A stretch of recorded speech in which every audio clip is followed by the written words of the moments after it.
انا فخور اني اهلاوي، فخور بكل لاعيبه الاهلي وهم بيلعبوا من الجيش الملكي المغربي في اجواء ليست اجواء كرويه.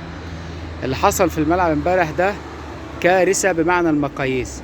لو الاتحاد الافريقي ما اخدش قرارات مهمه وسريعه هتبقى في كارثه بعد كده هتحصل في الملاعب ده، لان معنى ان يتحدف آلة حادة اللي هي سكينة معجون على اللعيبه امبارح في الملعب دي كارثه كانت ممكن تيجي في اي حد تعوره وتعمل اي مشكله كبيره.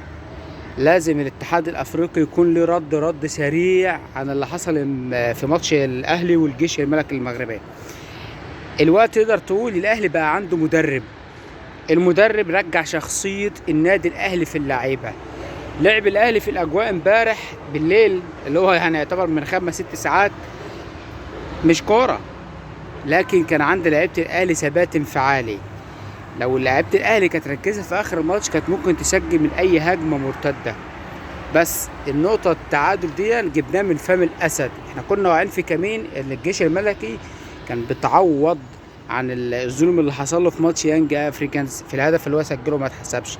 فبرافو برافو لعيبه النادي الاهلي وبرافو مدرب الاهلي يستروب.